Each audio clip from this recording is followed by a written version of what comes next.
ആലുവയിൽ യുവാക്കളെ തട്ടിക്കൊണ്ടുപോയ സംഭവത്തിൽ 2 പേർ ഇപ്പോൾ പോലീസ് പിടിയിലായിരിക്കുന്നു. ആലുവയിൽ 3 യുവാക്കളെ തട്ടിക്കൊണ്ടുപോകാൻ വാഹനം സംഘടിപ്പിച്ച് നൽകിയ കൊല്ലം സ്വദേശികളെ മുഹമ്മദ് റിയാസ്, അൻവർ എന്നിവരാണ് ഇപ്പോൾ അറസ്റ്റിലായിരിക്കുന്നത്.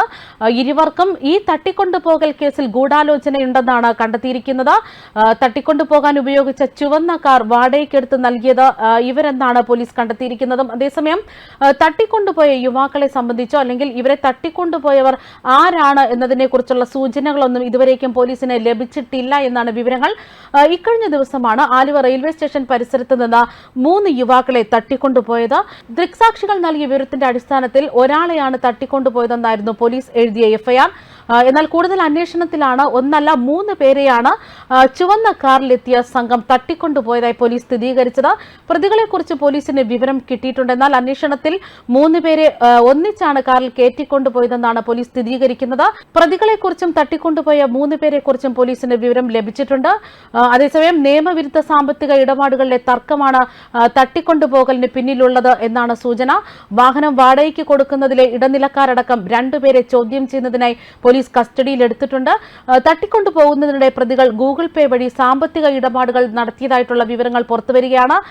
ഇതും മൊബൈൽ ഫോണുകളും അടക്കം പരിശോധിച്ചാണ് പോലീസിന്റെ അന്വേഷണം ഇപ്പോൾ പുരോഗമിക്കുന്നത്. ഇതിനിടെ പ്രതികൾ ആലുവയിൽ നിന്ന് തിരുവനന്തപുരത്തേക്ക് ഉപേക്ഷിച്ച ഇന്നോവ കാർ ആലുവ പോലീസ് സ്റ്റേഷനിൽ എത്തിച്ചിട്ടുണ്ട്. ഈ വാഹനം വാടകയ്ക്കെടുത്ത പത്തനംതിട്ട എയർ ക്യാമ്പിലെ ASI സുരേഷ് ബാബുവിനെയും സംഭവത്തിൽ ചോദ്യം ചെയ്യുകയാണ്.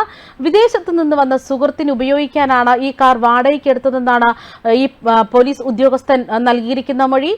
ഈ കാർ എങ്ങനെയാണ് പ്രതികൾക്ക് കിട്ടിയത് എന്ന് അറിയില്ല എന്നാണ് ASIയുടെ വെളിപ്പെടുത്തലും. അതുകൊണ്ട് തന്നെ ഈ സംഭവത്തിൽ ASIയുടെ പങ്ക് എന്താണ് എന്നുള്ളതാണ് ഇനി പുറത്തുവരേണ്ടത്.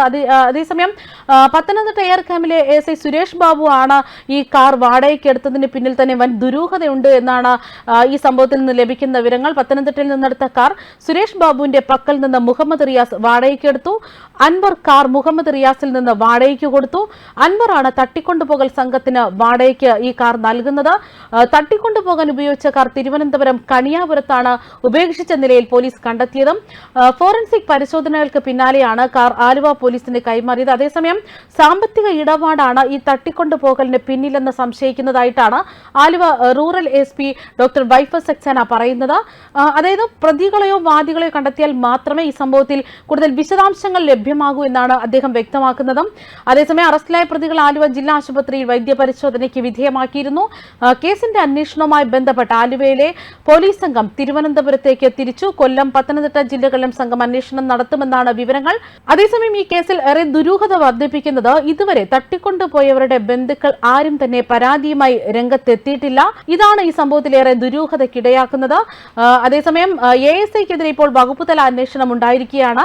കാർ വാടകയ്ക്കെടുത്ത് നൽകിയത് ASI ആണ് എന്ന് തെളിഞ്ഞതിന് പിന്നാലെയാണ് ഇപ്പോൾ പോലീസ് വകുപ്പുതല അന്വേഷണം നടത്താൻ ഒരുങ്ങുന്നത്. പത്തനംതിട്ട DYSPയോട് അന്വേഷണം നടത്തി റിപ്പോർട്ട് സമർപ്പിക്കാനാണ് പത്തനംതിട്ട SP ആവശ്യപ്പെട്ടിരിക്കുന്നത്. കാരണം പട്ടാപ്പകൽ 3 യുവാക്കളെ പ്രധാനപ്പെട്ട നഗരമായ ആലുവയിൽ നിന്ന് തന്നെയാണ് തട്ടിക്കൊണ്ടുപോയിരിക്കുന്നത്.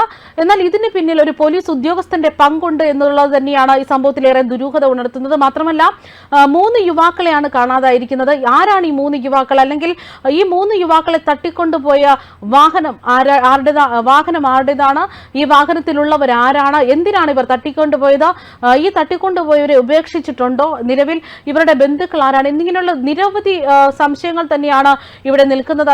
മാത്രമല്ല പോലീസ് ഉദ്യോഗസ്ഥൻ എന്തിനാണ് ഇങ്ങനൊരു കാർ സുഹൃത്തിന് വാടകയ്ക്ക് നൽകിയത് എന്നതും ചോദ്യമാകുന്നു. അവിടുന്ന് എങ്ങനെയാണ് ഇപ്പോൾ അറസ്റ്റിലായ പ്രതികളുടെ പക്കൽ ഈ വാഹനം എത്തിച്ചേർന്നത് എന്നിങ്ങനെ അടക്കം നിരവധി സംശയങ്ങളാണ്, നിരവധി ചോദ്യങ്ങളാണ് ഈ കേസിൽ ഇപ്പോൾ ബാക്കിയാകുന്നത്. ഇത്തരത്തിൽ യുവാക്കളെ കാണാതാകുന്ന സംഭവം ഇപ്പോൾ ദുരൂഹത വർദ്ധിപ്പിക്കുകയാണ്. ഈ സംഭവത്തിന് പിന്നിൽ ആരാണ് പ്രവർത്തിച്ചിരിക്കുന്നത്? പിന്നിൽ വൻ മാഫിയ ഉണ്ടോ എന്നതടക്കമാണ് പോലീസ് ഇപ്പോൾ അന്വേഷിക്കുന്നത്. ന്യൂസ് ഡെസ്ക് കർമ്മ ന്യൂസ്.